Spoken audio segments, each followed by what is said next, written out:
રાજકોટથી અન્ય સમાચાર છે। આરોગ્ય કેન્દ્રમાં સ્ટાફે કર્યું છે તાપણું। પોતાનું અને અન્યના જીવને જોખમમાં મૂકતા આ દ્રશ્યો સામે આવ્યા છે। શાપરના આરોગ્ય કેન્દ્રનો વિડીયો સામે આવ્યો છે। આરોગ્ય કેન્દ્રની અંદર 15 થી વધુ લોકો હાજર હતા અને જ્યાં તાપણું છે ત્યાં સેનેટાઈઝરની બોટલો પણ જોવા મળી છે। કેન્દ્રમાં કોઈ દુર્ઘટના ઘટે તો જવાબદાર કોણ, તે હાલ સૌથી મોટો સવાલ છે। જાગૃત નાગરિકે આ વિડીયો બનાવ્યો છે।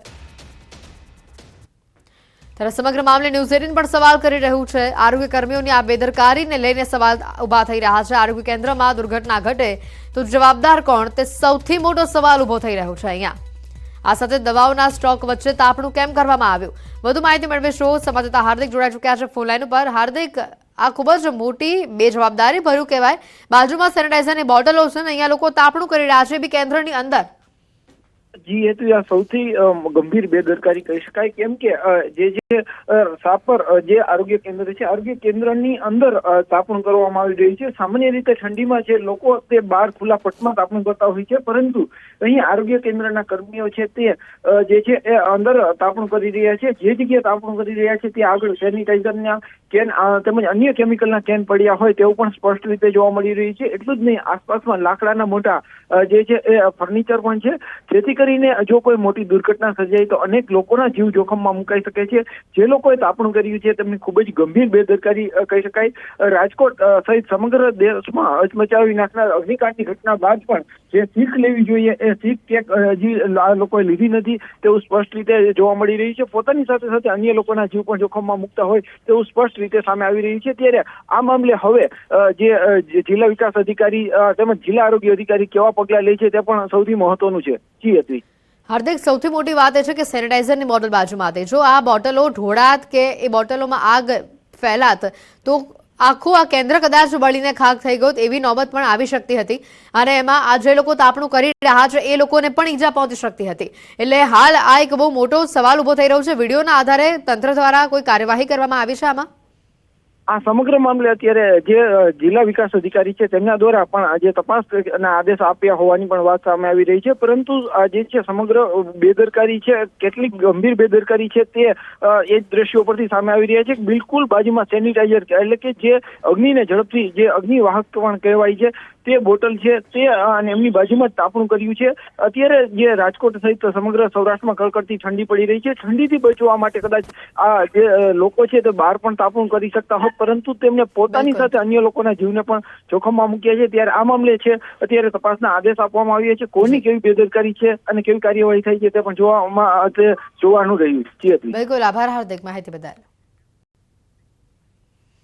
અને હવે વાત કરીશું ઠંડી રાજમકારાની।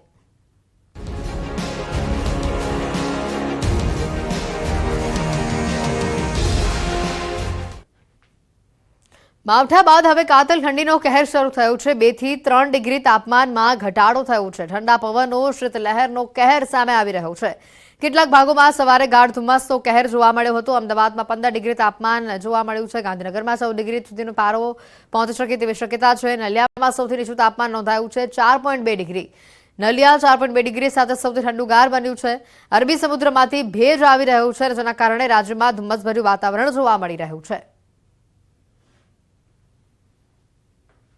आने वाले दिनों के लिए जो गुजरात स्टेट के लिए फोरकास्ट है उसमें ड्राई वेदर प्रिवेल करेगा और मिनिमम टेम्परेचर की बात करेंगे तो मिनिमम टेम्परेचर में 2 से 3 डिग्री की गिरावट दर्ज होगी आने वाले 24 घंटे में। उसके बाद टेम्परेचर नो लार्ज चेंज में रहेगा। और मिनिमम टेम्परेचर रियलाइज की बात करेंगे तो मिनिमम टेम्परेचर जो अहमदाबाद में रियलाइज हुआ है वो 16.5 डिग्री सेल्सियस और गांधीनगर में 16 डिग्री सेल्सियस। और अहमदाबाद गांधीनगर के लिए जो फोरकास्ट दिया जा रहा है मिनिमम टेम्परेचर का, तो अहमदाबाद के लिए 15 और गांधीनगर के लिए 14 डिग्री सेल्सियस मिनिमम टेम्परेचर का फोरकास्ट है।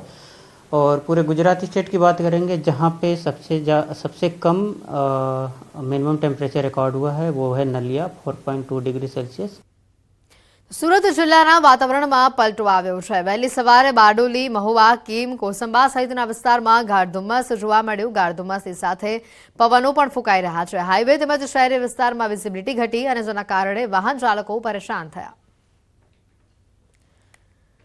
સુરત જિલ્લામાં વાતાવરણમાં પલટો આવ્યો છે। વહેલી સવારે બારડોલી, મહુવા, કેમ, કોસંબા સહિતના વિસ્તારમાં ગાઢ ધુમ્મસ છવાયું। ગાઢ ધુમ્મસ સાથે પવન પણ ફૂંકાયો। હાઈવે તેમજ શહેરી વિસ્તારમાં વિઝિબિલિટી ઘટી અને જેના કારણે વાહન ચાલકો પરેશાન થયા।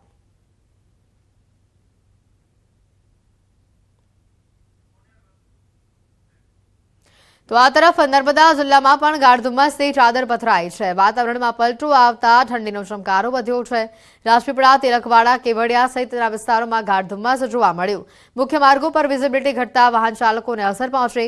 વાહનોની લાઇટો ચલાવી ચાલકો ધીરે ધીરે વાહન હંકારતા જોવા મળ્યા। 8 વાગ્યા સુધી સ્ટ્રીટ લાઇટો પણ જાહેર માર્ગો પર ચાલુ જોવા મળી।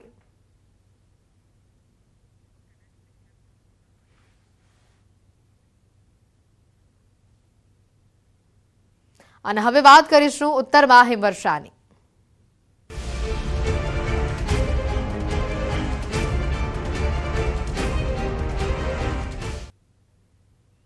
ઉત્તરાખંડના પિથોરાગઢના ઊંચા વિસ્તારોમાં ભારે હિમવર્ષા થઈ રહી છે। સ્થિતિ એ છે કે ચીન અને નેપાળ સરહદને અડીને આવેલા આ વિસ્તારો સંપૂર્ણપણે બરફની ચાદરથી ઢંકાઈ ગયા છે। જો કે ભારે હિમવર્ષાના કારણે સ્થાનિક લોકોને ભારે મુશ્કેલી પડી રહી છે, પરંતુ વ્યાસ ઘાટીમાં નેપાળ બોર્ડર પર એસએસબી 2 ફૂટ બરફમાં પણ સરહદોની સુરક્ષા કરવામાં વ્યસ્ત છે।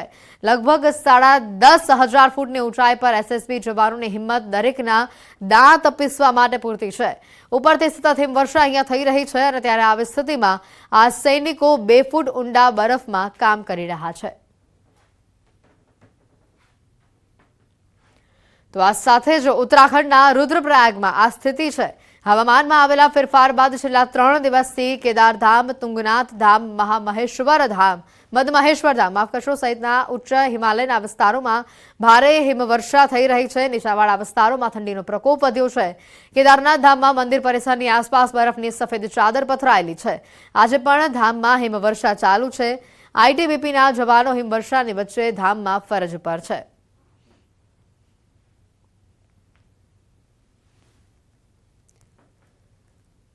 તો ઉત્તરાખંડના નીચાણવાળા વિસ્તારોમાં ભારે વરસાદથી ઠંડીમાં વધારો થયો છે। પહાડો પર પણ હિમવર્ષા ચાલુ છે।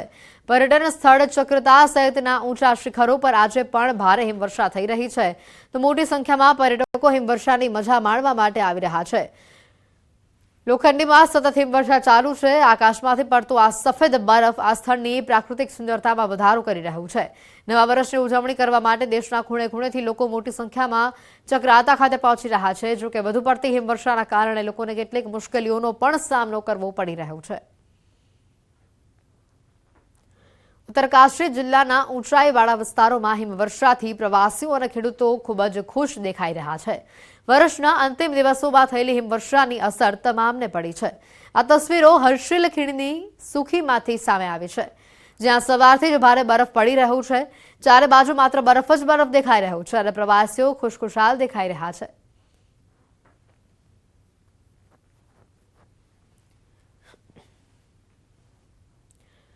ઉત્તરાખંડના બદ્રીનાથ ધામ, હેમકુંડ સાહિબ, વેલી ઓફ ફ્લાવર્સ વિશ્વ પ્રસિદ્ધ પર્યટન સ્થળ ઓલીમાં સતત હિમવર્ષા ચાલુ છે। તમામ ટ્રેકિંગ માર્ગો પર ભારે હિમવર્ષા થઈ રહી છે। તો બીજી તરફ બદ્રીનાથ મંદિરોમાં લગભગ 5 ફૂટ બરફ જામી ગયો છે। બદ્રીનાથ ધામ આસપાસના તમામ ઘરો અને હોટેલો બરફથી ઢંકાઈ ગયા છે।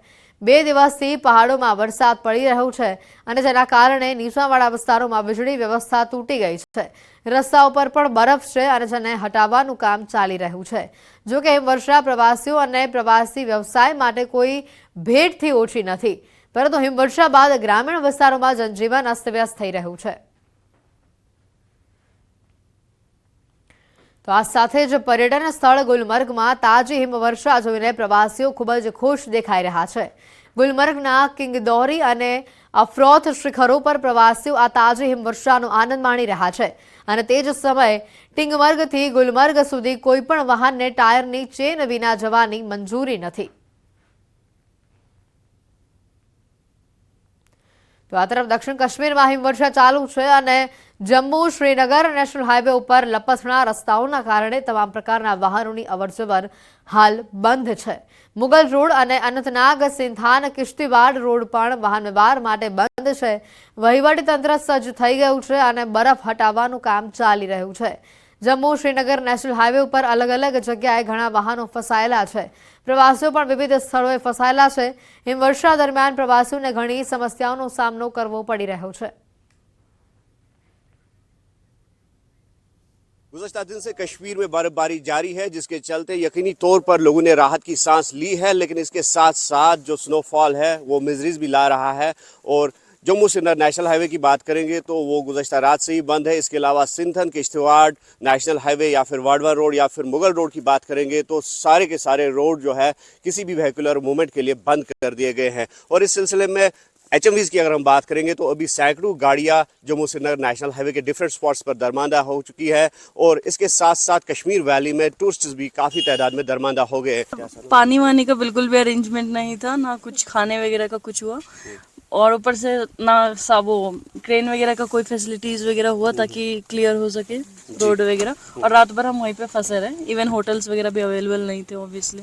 अमला यहाँ पर रोड रेस्टोरेशन वर्क पे है, उनको भी काफ़ी दिक्कतों का सामना करना पड़ रहा है। ऐसे में ये उम्मीद की जा सकती है कि जब तक मौसम मेहरबान होगा तब तक इसी तरह के हालात जो है वो बने रहेंगे। और इलेक्ट्रिसिटी की अगर साथ साथ बात करेंगे तो मोस्ट ऑफ द एरिया जो अफेक्टेड एरियाज है वहाँ पर इलेक्ट्रिसिटी कल रात से ही गायब है। न्यूज़ 18 के लिए अनंतनाग से मुदस्सिर कादरी।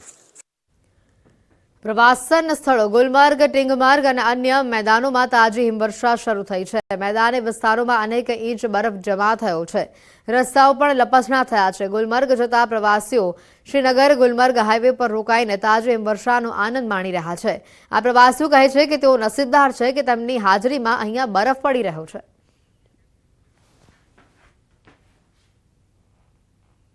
સમાચારોમાં હાલ રોકાઈશું એક બ્રેક માટે.